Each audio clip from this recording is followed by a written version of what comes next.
Before time held any meaning, the celestial realm pulsed with a singular, rhythmic light. Countless beings moved in perfect sequence, their voices rising in a constant, harmonic chant that anchored the foundation of existence. At the center of this gathering stood Iblis, fixed in his position, his presence defined by unwavering intensity. Then the harmony shifted. A command resonated through the void, silencing the eternal song. The focus of the heavens turned toward the ground. From the hidden corners of the earth, the essence of dark, wet clay was gathered.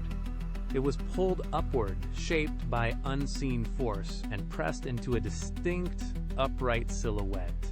The substance was dense, cool, and heavy with potential. It sat motionless upon the crystal floor, a stark contrast to the brilliant light surrounding it. The celestial beings watched as the final contours were smoothed into place. A head, limbs, and a chest were formed, yet the figure remained inert, a silent vessel waiting for an external spark. The air in the realm grew still, thick with the weight of the coming transition. The clay form lay before the throne, a masterwork of earth, ready for the breath that would alter the course of everything. The stillness broke. A surge of energy descended, pouring into the chest of the clay silhouette. The impact was immediate.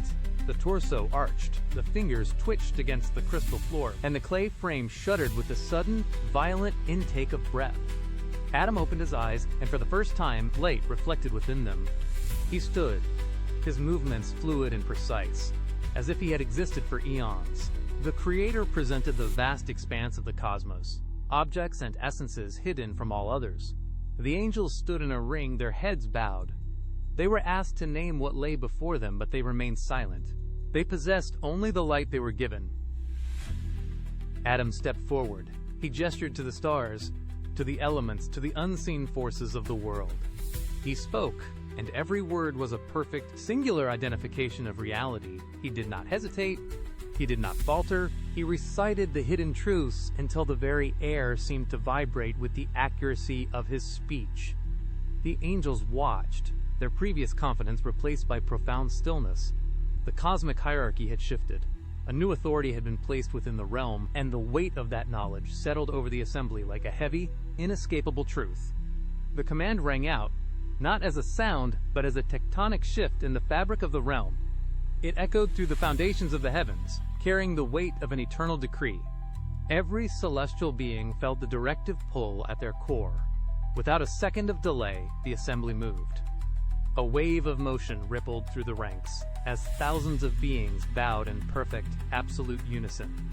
Their forms swept downward, heads touching the crystal floor in a silent, collective gesture of submission. The air grew heavy, pressed down by the sheer intensity of their obedience.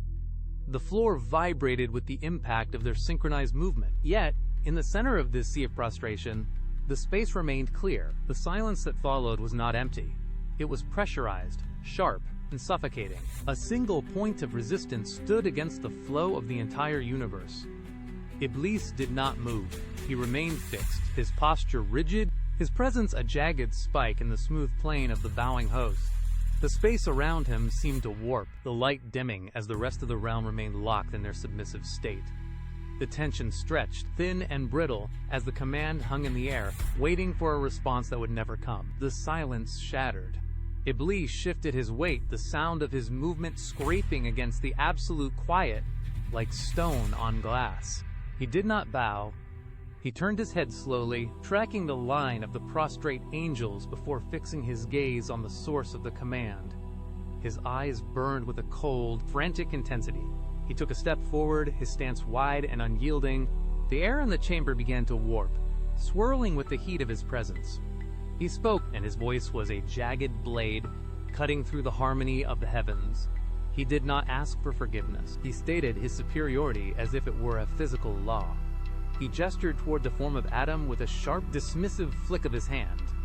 He claimed his own origin was forged from smokeless fire, a substance of pure power, while the figure before him was constructed from mere, wet mud.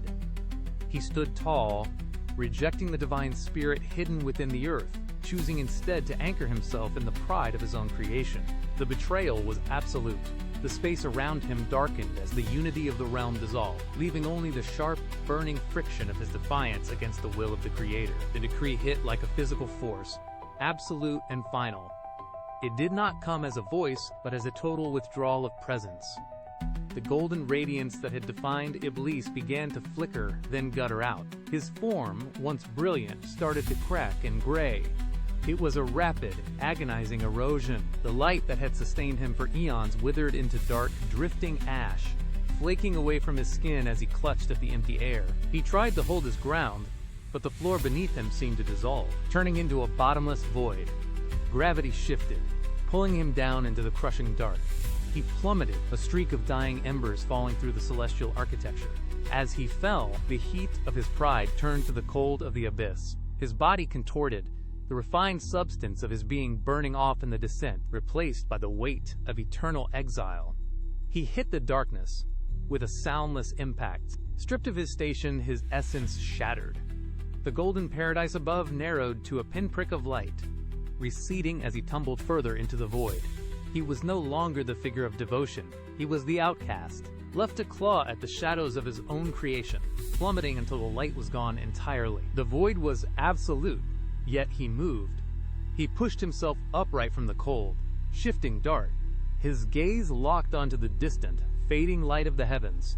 He did not retreat. He reached out, his fingers clawing at the emptiness as he articulated his terms. He spoke to the silence, demanding a respite until the final hour.